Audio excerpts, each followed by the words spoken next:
I've been an amateur operator since 1967. And early on in my life, I saw Collins radio and fell in love with it, but couldn't afford it, as many others have experienced. And got a few pieces of Collins and then let the whole thing dormant for many years. And finally, a little bit later on, I began to pursue Collins and got an S-line and various other pieces. And then one summer, before the internet was the big craze, I went through the manual of my Collins receiver and I looked at every dealer that was listed in there. And I called them all up and tried to locate their family and their store and what was left of it. And I found 7 viable stores across America. And 5 of them were willing to let me come and visit what was left of the store, or actually visit the store. And so I went and did that. 3 of them were in Texas, 1 was in Arkansas, 1 was in New York, and various places. Purchased radio up in Michigan. Well, I came to Ed Morey's Collins Emporium in DeWitt, Arkansas, and looked through his files and got the kinds of clocks and signs and paperwork I wanted. And then he said, "You need the van." And I said, "What's the van?" And he says, "The Collins van that they had years ago to roll out the S-line." And I said, "You have it?" He says, "Yes, it's in my driveway." So we went over and looked at it, and it was just an East Coast rust bucket. All the equipment was out of it. It was in pretty bad shape, all rusted underneath and everything. As a matter of fact, he had sold all the equipment and was selling and delivering refrigerators with the van. So about that time, his wife came out, and she said, "Ed, this is my anniversary. And the finest anniversary gift you could give me is to get that thing out of our driveway." So I turned to Ed and I said, "All right, Ed, what do you want for it?" And of course, he was the horse trader, and I knew I was in for a negotiation. And so he finally said $1,500. I said, "How about $1,600?" Because I knew he would do something to jump it up. So we signed right there on the spot, $1,600.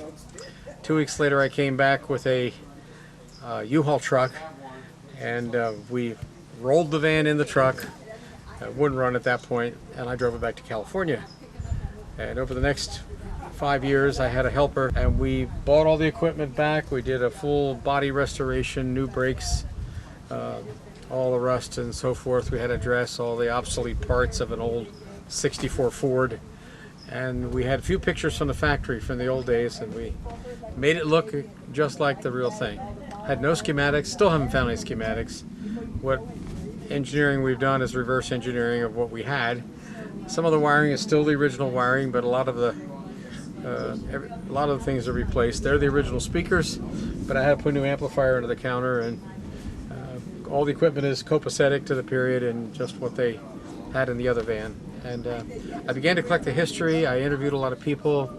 I was able to interview Jim Taylor, who was the brainchild behind this thing before he died, and I've been slowly trying to meet people who have seen this van in the 1964 to 66 period when it toured America. And I've been having them sign it in the back, and you'll see a bunch of signatures back there of people who saw it in its first life. And so I keep it here in California in a potato shed in off times and bring it out occasionally for events. I took it back to Dayton in 1996, which was 30 years from the 1966 debut where it was in Dayton.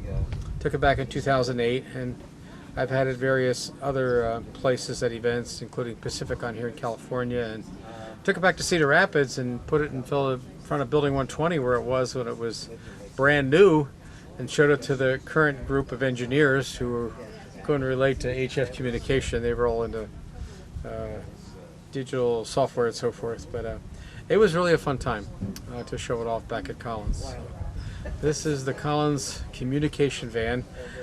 Collins viewed it as the first mobile emergency communications vehicle, and they even showed pictures of it with sandbags at the flooding Cedar River and various places to demonstrate its functionality.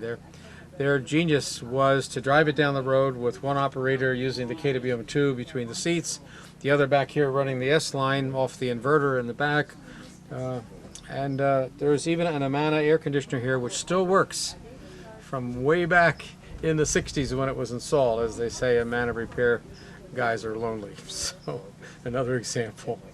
So all the antennas are replaced, but they're copacetic to the period and just try to make everything the way it is.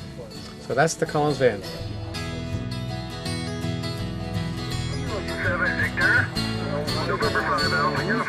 Hey, Gary. Yeah. Good to see you. You know, I was just been here sitting in the van, working some DX. What a pleasure. Hey, also Catch you later. Ocean, your Bye. phone time Montana, sugar.